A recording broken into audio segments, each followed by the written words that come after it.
begin our regularly scheduled meeting of April the 8th. We do have quite a few public speakers this morning. I'm asking each one to restrict their time to 2 minutes apiece. And we'll start in the order I received them, and that's Sherry Resin.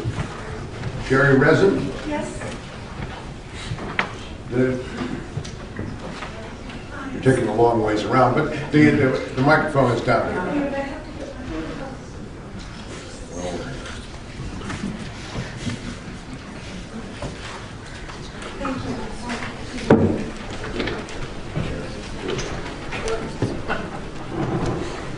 So my name is Sherry Reason, I live in Mill Valley, and yesterday I received a rather disturbing phone call from people representing themselves as being from PG&E. The first gentleman I spoke with told me that through the Community Choice Aggregation Law in California, that MEA, which he conflated with MCE, Marine Clean Energy, will be switching my power source on May 7th to Shell Electricity rather than PG&E as a source. They gave me the name of a website that I could go to for more information, marinecleanenergy.info, for terms and conditions, and then asked if I wanted further information. When I said I did, I was transferred to another person who told me that if I accepted the situation, and I'm quoting from my notes, that I would receive no service and no bill from PG&E from that time forward. I asked her to repeat that several times. She said the same thing. And then finally she looked at something and said, no, I would be receiving no electricity from PG&E, and that she would be happy to opt me in or out on the phone at that moment. I asked her why people might opt in, and she said to get energy from a new company. And then I asked for more information, and they gave me the MEA 888 number. So altogether, I felt like I was given a series of disturbing messages, and since I don't believe I'm a Phase 1 customer in Marin County, the whole phone call made no sense. So I'm a little disturbed that they're spending my money to call me to give me misinformation. Thank you. I'm Julia Bartlett. I'm the long-term resident of Marin County. I've been paying attention as Marin Clean Energy has evolved these past 3 years, and it's solid, and we need it. But when I get into conversations with folks in our community right now, their level of confusion and lack of true information due to the PG&E phone banking and mailings and big ads against Marin Clean Energy is so high that I wonder if this good local endeavor that your commission vetted and approved can withstand what's become a real deluge of false information and too much money. Please stand up to your regulatee. Find them more than they are willing to spend and get them to stay within the law. Thank you. I'm from Woodacre. I want to address the issue of the citizens of Marin being barraged by the onslaught of the glossy mailers and the telemarketers, and that the facts of Marin Clean Energy are, at the very best, being obfuscated. I thought that AB 117, I'm not a lawyer, I don't know all the fine points, but my understanding is that it requires the incumbent energy provider to cooperate with the CCA, not spend millions to try to destroy it. It's very disturbing to me. Thank you. My name is Kris Brown. I'm a Marin County retired public school kindergarten teacher, and we all know that all we really need to know we learned in kindergarten. The top 3 being share, play fair, and don't hurt people. So I was happy when I went online and read your mission and values. Top 3, open, fair, and timely process to protect consumers. I decided to travel the 100-mile round trip this morning to see you in action. Please pass Resolution E4250, and please get Prop 16 on your agenda as soon as possible. We consumers need your protection so that our local government, our elected officials, can go forth with CCAs like Marin Clean Energy and offer us citizens a choice for energy source. without unfair interference. Thank you. Thank you. Good morning. Last time I had the opportunity to speak in front of you, there were 2 missing commissioners. Just in case they haven't seen what we've been getting in Marin County on a weekly basis for the last several months, just want to make sure that you've got the visuals. Yesterday was kind of an unprecedented day in my little neighborhood. I live in a community of 400 people in West Marin. I sent an email last night at 10 o'clock to about 20 friends, asking them if they by chance had received a phone call from PG&E in the last 24 hours. 8 of them responded to me. 8 after 10 o'clock last night, saying they had received calls. The average person, quite well informed about Marin Clean Energy, gave them a real earful about the intrusion into their space and the misrepresentation that they were hearing on the telephone. One of the others went along with the dialogue, asking some questions along the way, and at the end of the scenario was told that if they did not opt out, they would not receive electricity from PG&E. Let's say, first of all, good morning, Commissioners, President. My name is Mr. Bay, and what I want to say is that I'm here to ask you to support item 49. I think that when you look in the community right now, Oakland, at this point, minority communities, unemployment is close to 20% for many minority communities, especially the Black community. And I think that when you look at public works contracts and different construction that's going around in the Bay Area, few minorities are in a position to get these contracts or work in these fields. But we think that there's a green job movement. You have organizations from Solar Richmond to Richmondville to Cypress Mandela and different organizations that are training people how to work in the solar field.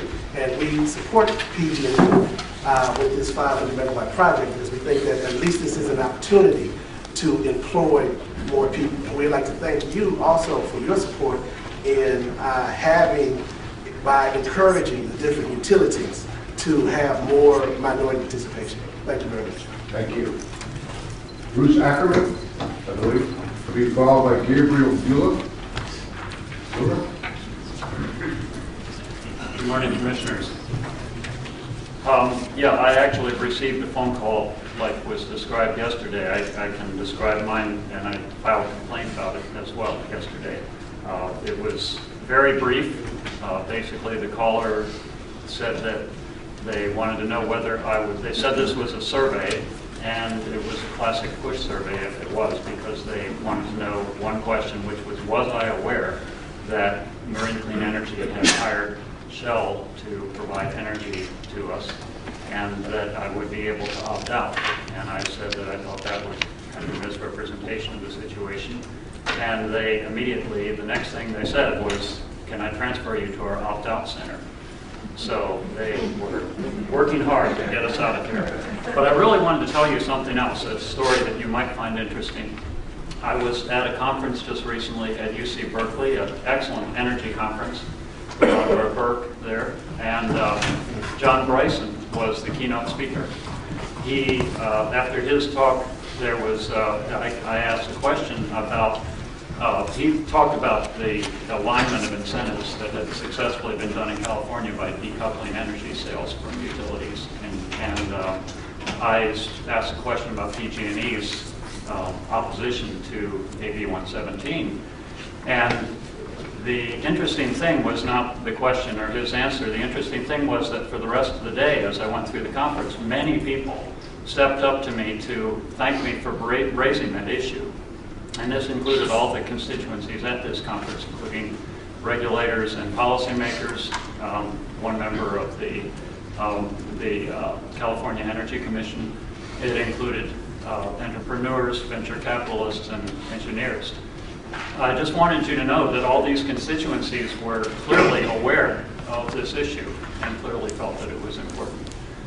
So I wanted to ask the Commission to, today and in the future, to stop PG&E from opposing our law. Thank you. Thank you. Hi, Aaron Israel. I'm a local representative of the Sierra Club. I'm here to implore you to please adopt your item B4250. The utility, PG&E, is actually conflicting with their own laws that they wrote, or their own items about anti-marketing activities. They and the other IOUs wrote into the California law, CCA 117. We consumers and the public need you to help protect our choices and our ability to make decisions. And we need your support in your support in Prop 16 and opposing this outrageous ballot measure. We really need you to step up. There is no one else that can protect the consumers and the public's interest. Thank you. Good morning.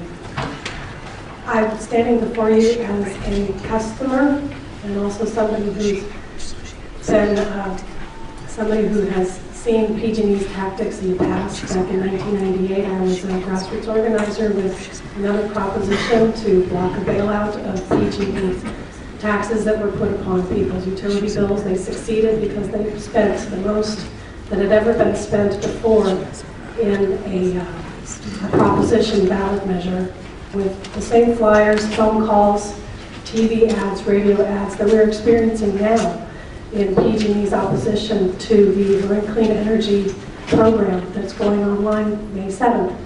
And even though I am a proponent of clean energy, I just want to give some facts about the phone call that I received and some different perspective. I am a person who is under the CARE program for PG&E, and I have been given phone calls in regards to getting upgrades, different kinds of program bonuses that were not given to me at the time when I entered the CARE program. It's been actually in the last month. And it also seems like a lot of these calls from the phone center that I got called from, which was actually in Iowa, because I looked up the area code. Basically, what I feel is that they're no longer concerned with California consumers or helping people get the best rates and the best quality. What they're concerned with is their bottom line and their shareholders. So please pass E 4250 and protect consumers in California. Thank you. Good morning, and thank you for this opportunity to speak before you once again. I won't repeat what the colleagues who spoke before me. I will say that I'm representing the low-income community. We're in San Francisco, but we've also got these same phone calls from the CARE program, under the auspices of the CARE program, offering us more perks. But let me just back up real quick, and I speak real fast, so I'm going to do this in 2 minutes. In my opinion, from CARE, I have a refrigerator that they just put in my house this year.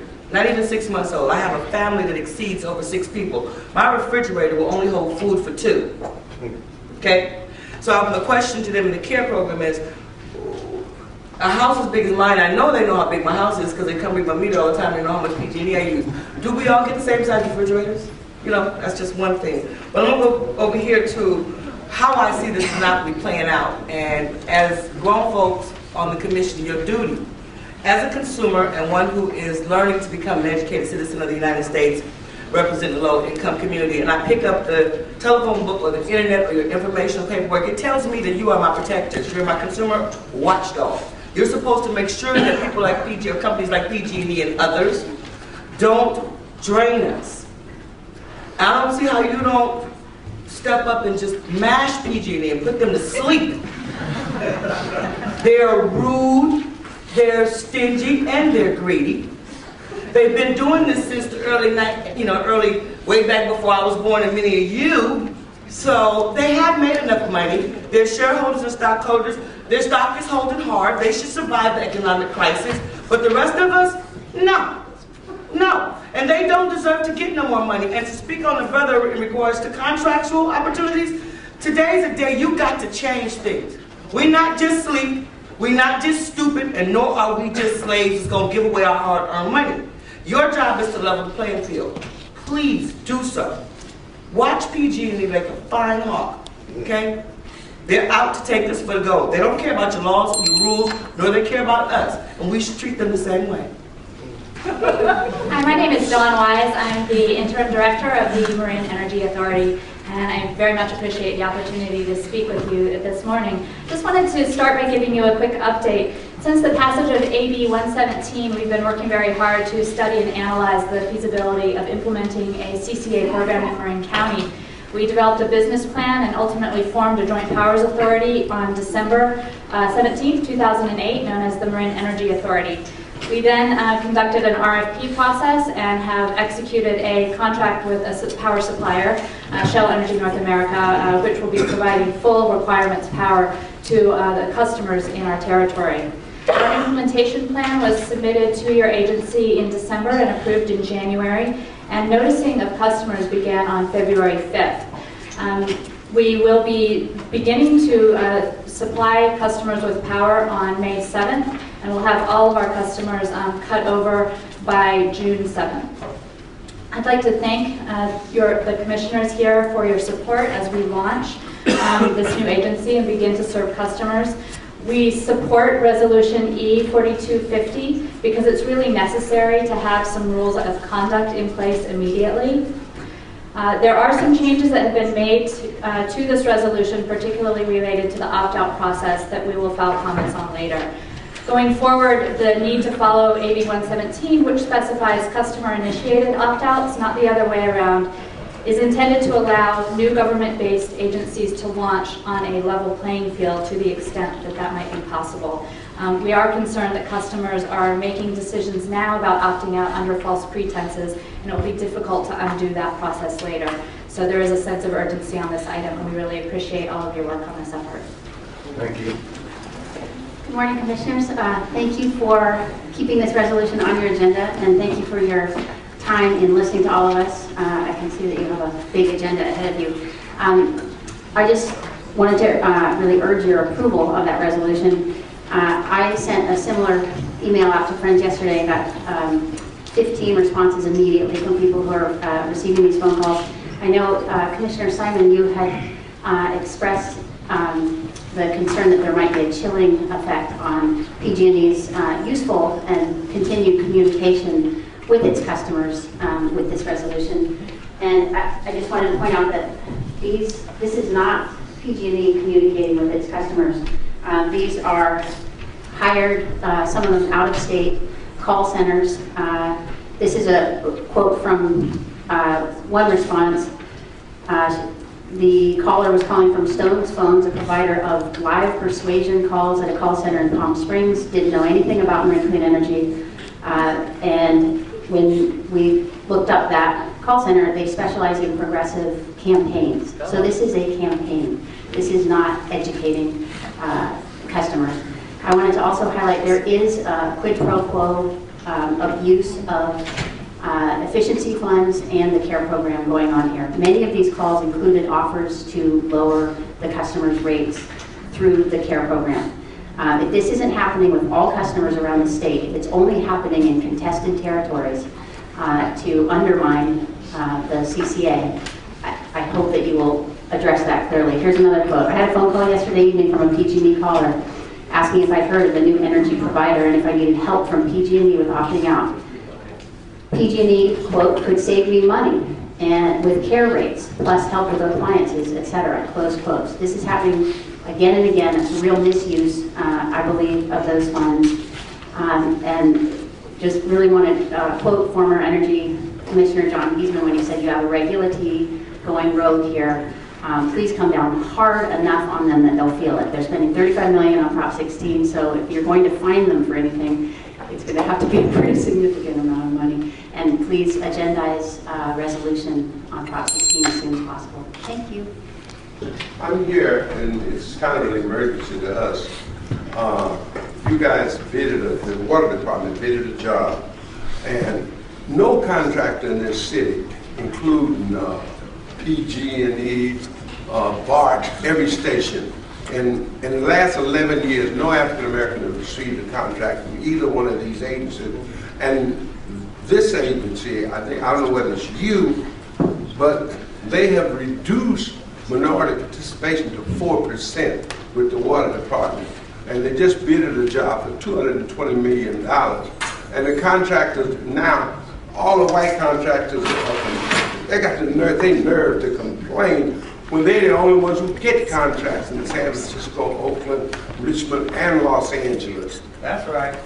And what I'm saying is that it don't make sense to me. They had a 25 or 30% minority participation minority in women. Now this agency, they cut it to 4%. What's the idea?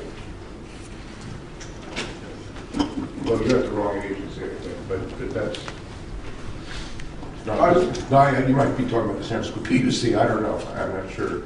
You don't know but I would suggest that you spend a little bit of time with our general counsel and our executive director and straighten this out. You know, a little clarification, you can do it now or shortly after this meeting, okay, Mr. The general attitude of the white contractors now is, well, we can make 4%, and now we don't have to involve blacks anymore, period. You see, this thing is going downhill insofar as African Americans are concerned. When you look at what's going on in Northern California, no African American contractor has received a contract from Bartlett in over 10 years. No African American contractor received a contract with Munich for over 6 years. No African American contractors received a contract with PG&E in about 9 years. So what I'm trying to say, then you guys cut it down to 4% for the women and minorities. I'm trying to figure out why would you do that? Well, we didn't do it, but we'll get some clarity for you with that. You will.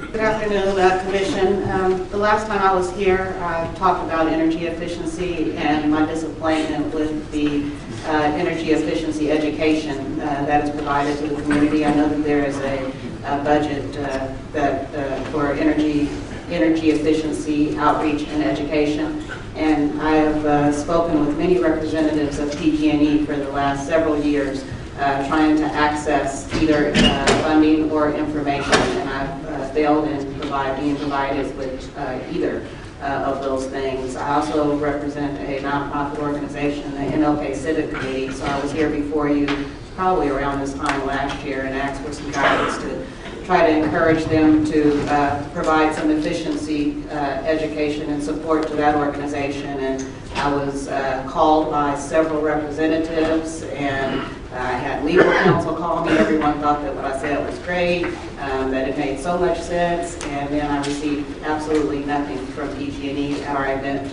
again this year, not even so much as a flyer or a handout. Now they did do a small monetary donation, but since I've now sat through so many of your hearings, and I am fairly educated about the amounts that they received, it's really insulting when they write these $2,000 or $5,000 checks when I know what the budget line items are for energy efficiency, education, and outreach. It's really important that the regular people learn what it is, because outside of the big deals and community choice aggregation, there's really, really very basic things that the citizens can do that really have a great impact on our environment and how we live going into the future, including things like training children early so that they learn the right way to do things, and we don't even have to have the conversation later. But if I can never find the right person to tell me how do you access the outreach and education funding, it's very difficult to get to the bottom of that, and there's very little incentive for PG&E to actually want this to be done. So I hope that you will help encourage someone to do more than just call me and refer me to a low-level person who doesn't respond. Okay, thank you very much. Good morning, Commissioners. I want to bring something to your attention which has to do with the documents in the Escutia room.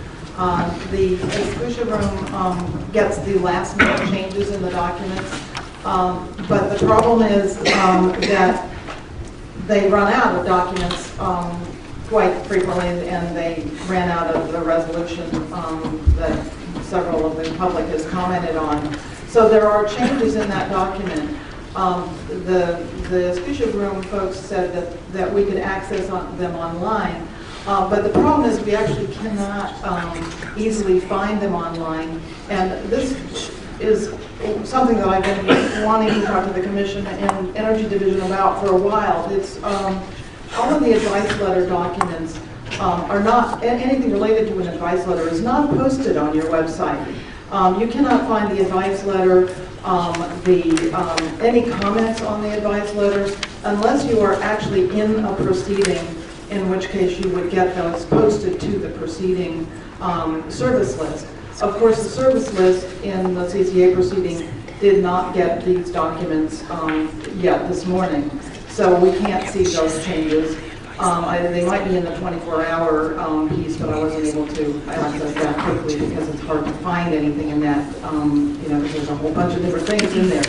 So what I'm asking you today is to make sure that the website is updated with a new section on advice letters, and that all of the documents related to that, including last-minute changes on resolutions like this, would be posted in that new section of the website. So we will turn to the consent agenda, and the consent agenda with the addition of item 55, I will move, and all those... May I, Mr. President, I want to withdraw my hold on item 52, the verification processes for energy efficiency. Okay. Changes were made to satisfactory. Very good. So, and also items 3, 27, and 55 will be, I'm sorry, items 3 and 27 will be on the regular agenda. Yes, they'll be next, right after this. The first thing that we're going to do, though, is adopt the consent agenda with the addition of the removal of the hold on the item that Commissioner Bond has referenced, and also the inclusion of item 55. I move the consent agenda. All those in favor, please say aye. Aye. Very good. Now we'll move to the regular agenda. We start with our energy orders and... Mr. President, before yes, we I move think, yes, ma'am. to the regular agenda, I'd like to comment on items 5 and 6 on today's consent agenda. In both of these items, we've authorized the creation of memorandum accounts. The language in these two items, I think, clarifies what the Commission considers when authorizing creation of a memorandum account and what is required when a utility seeks to recover costs tracked in the memorandum account. While the concepts articulated in these two items are not new, they have not always been clearly articulated. A memorandum account allows a utility to track costs arising from events that were not reasonably foreseen at the time of the utility's last general rate case. By tracking such costs in a memorandum of account, a utility preserves the opportunity to seek recovery of these costs at a later date. While there are various factors and public policy objectives that the Commission considers when deciding whether to authorize a memorandum account, the question presented in all instances remains the same. Should the utility be allowed to track the costs so that it will have the opportunity to seek recovery of these costs at a later date without running afoul of retroactive rate-making issues? Note, I said seek recovery of these costs. Recovery of costs in a memorandum account is not automatic. To be more clear, there is no guarantee that the costs tracked in a memorandum account will be recovered in rates. No determination has therefore been made on the matter at that time. When seeking recovery of costs in the memorandum account, the utility must demonstrate 4 things. First, that the costs are not already covered by authorized rates. Second, that it is appropriate for ratepayers to pay for those categories of costs in addition to otherwise authorized rates. Third, that the utility acted prudently when it incurred those costs. And finally, that the level of cost is reasonable. Until this showing is made, the Commission cannot determine whether the tracked costs should be recovered from ratepayers. It is with regard to this second point that a memorandum account differs from and should be contrasted with a balancing account. With a balancing account, it is already decided that the category of costs is appropriate for ratepayers to pay. Now, this may sound like an inside baseball discussion, but the distinction is important. And I hope the language in items 5 and 6 is clear to all, and we can use that clarity as a model for future discussions. We've spent a long time making sure that this reflects the course of our decisions, and I'd like to thank Judge Janice Grau, Judge Gary Weatherford, and Assistant Chief Administrative Law Judge Charlotte Tierkhorst. On the legal side, I would like to thank Attorney Joel Pearlstein, and I want to thank Water Division Director Ronnie Cale. And finally, from my own staff, Laura Kronwither and Amy Yasukawa, who persevered in getting all these people together to work through the language. Thank you, Mr. President. Ms. Fitch, Julie Fitch, is the Director of our Energy Division. Ms. Fitch. Thanks.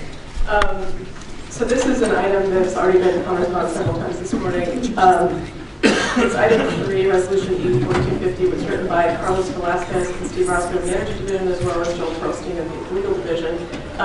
This has had quite a bit of history to it. I'll try and be brief, but it basically modifies some of the rules surrounding community choice aggregation tariffs.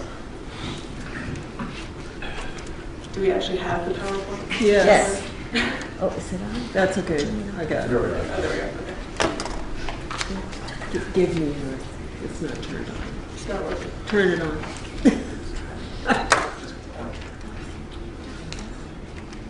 This is working. Sorry, technical difficulties. The resolution basically does 3 things. It clarifies some rules surrounding the opt-out process, and this was really the motivation for the resolution to begin with. Secondly, it clarifies that utilities cannot discriminate against CCAs expressly because they're CCAs in threatening not to deliver power to them or sell power to them. And then third, that the utilities cannot offer goods and services, whether they be ratepayer or shareholder funded, as an inducement to a community not to join a CCA.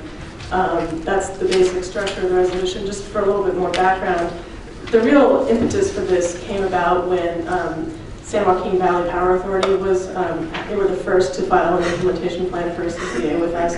And they pointed out that they were seeing mailers from PG&E suggesting to customers to opt out of the CCA service before the community itself had actually said anything official to consumers about the service. And so we thought that that was somewhat contrary to what the intent of AB 117 was and what the commission rules say, which is basically the consumer should see the terms and conditions for service from the CCA and get that information before they make a determination about whether they want to opt out or not. So what the real original purpose of this resolution was to just clarify that there should be information available prior to making an informed choice by a consumer. And there are some provisions in here that account for the fact that some consumers, not a lot I think, but some consumers have opted out before they received any information, and so we address how to deal with that. So there's a change to the tariff rule there. And then the other 2 pieces I already described briefly were just to not allow inducement to any community, such as energy efficiency program offerings or care program issues or anything like that, as a way of encouraging the community not to become a CCA or join a CCA. And also similarly with not threatening to not deliver or sell excess power if it's available just because there's a CCA. So that's basically the purpose of the resolution. It's, as you heard this morning, it's somewhat been overtaken by events. It took us a while to get this in place, and I think the central issue here is that the rules surrounding CCAs were written at a time when it was anticipated that the utilities were going to be supportive and were cooperating, and in fact they supported the legislation that developed this program, and so now we have a set of rules that were not really designed for the situation we have now, which is a more adversarial situation with consumers. So we're struggling to kind of figure out what the next steps should be. So this resolution is actually fairly narrow, and it doesn't address all of the things we heard today about phone banking and such, which we'll have to figure out what to do about that using some other vehicle. With that, I can answer any questions, and I recommend support for the resolution. Well, thank you, Director Fitch. I move the resolution, and let's open it up to comments. Commissioner Simon or Commissioner Durham. Thank you, President Peter. AB 117 enables citizens and/or counties to implement a community choice aggregation, or better known as CCA programs. I support community choice aggregation, and I support the bulk of the resolution for this item. And I say this knowing that there are many areas that you addressed, Ms. Fitch, that are still probably need to be vetted going forward. However, there's one narrow area of the resolution that I have trouble with. And to date, the law and the regulations do not prohibit the utility from accepting a customer's decision to opt out of CCA before the CCA initiates its own opt-out. This resolution updates the rules to prohibit a customer from accepting opt-out customer choice until the CCA terms and conditions are known. I strongly support this update on a going forward basis. However, this resolution would also invalidate customer decisions to opt out. That is, it would invalidate the decisions of those customers who have already opted out of a CCA. This is the narrow piece that I oppose.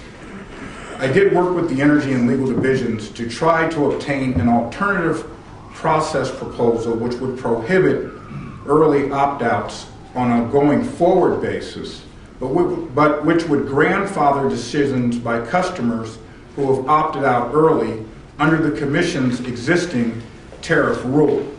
Now, somewhere in this body of customers who have opted out before these rules have been refined as you have are those who have made the choice that they want to stick with their electric utility.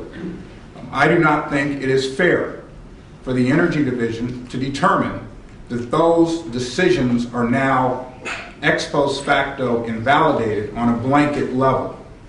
The example that I use is that you have certain people that may be shareholders of PG&E, or those that do not want to entrust this decision upon their city or county councils.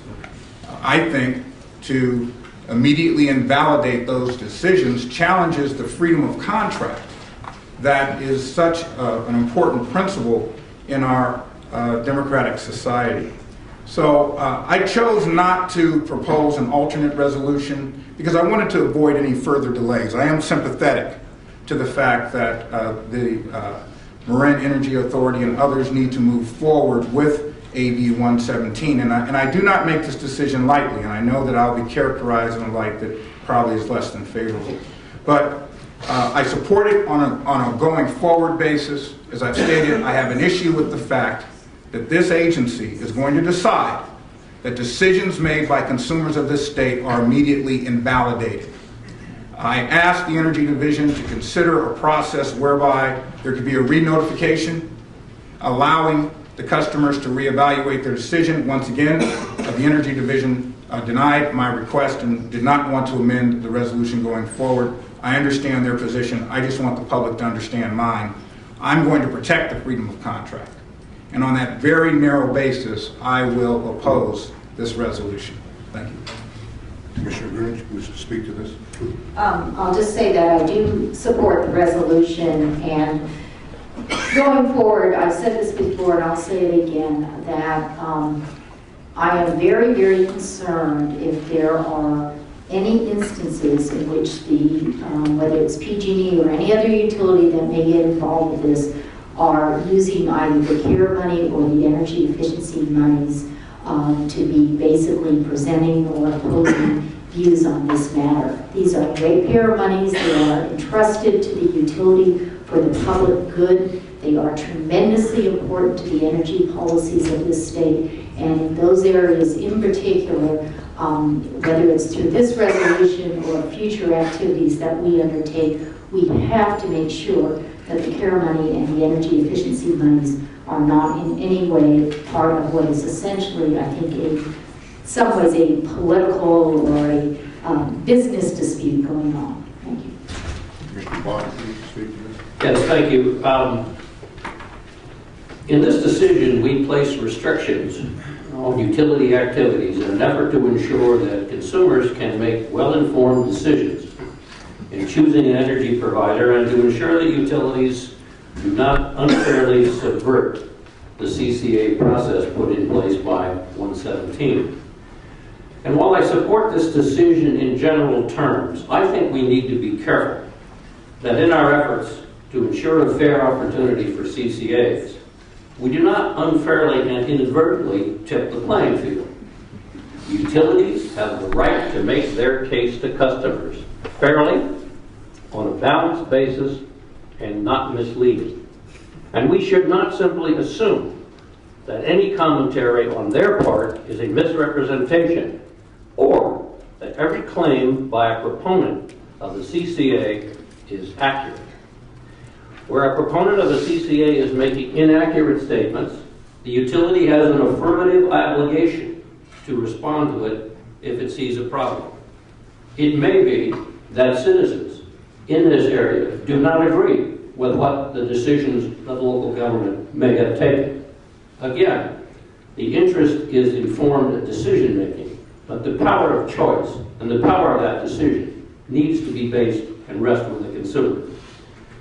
I support this decision going forward, and I dissent, however, and I concur with the comments made by Commissioner Simon. It is not our place to void decisions made for whatever reason by private citizens in Marin County. And I think we are beyond our capabilities to void those contracts. And I will file a dissent on that basis.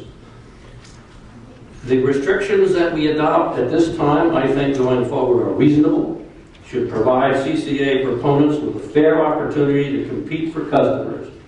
But again, without unduly restricting the reasonable activities of the utilities. PG&E as a utility and its shareholders and ratepayers have a right of free speech as well. And let me conclude by saying PG&E, under our rules, have done nothing wrong so far. We can disagree on the substance, we can disagree on their tactics, we can disagree, and perhaps some of the comments this morning should be taken back by PG&E to see whether their tactics are going to backfire. But in terms of our rules, they were permitted to make fair comments in advocating their position. Commissioner Ryan, do you wish to speak to this? Yes. I support the resolution, and I'd like to commend Ms. Fitch and the Energy Division for vigilantly monitoring the utilities' implementation of the Community Choice Aggregation Program, proposing some sensible fixes and clarifications in this resolution. I want to emphatically agree, without repeating, emphatically agree with Commissioner Grunick's remarks about making sure that there are no inappropriate uses of care or energy efficiency funds that have been entrusted to the utilities. Really could not agree more with her statements. And just finally, AB 117 is the law in California, and my view is that the utilities should comply not only with the letter of the law, but also with the spirit of the law. The law requires cooperation with CCAs, and I do hope the utilities will look closely, and PG&E in particular, will look closely at its practices and examine whether they really are consistent with the spirit of the law. Thank you very much. Okay, I move the resolution. Obviously, I'm in support of it, and I concur with the remarks of Commissioners Grunick and Ryan emphatically. But I move item 3. Please call the roll. Commissioner Simon? Oppose, and I will file a dissenting opinion. Commissioner Grunick? Yes. Commissioner Vaughn? Yes, in part, and I will dissent in part and file a dissent. Commissioner Ryan? Yes. President Pease? Yes. So the matter is passed, and we'll move on.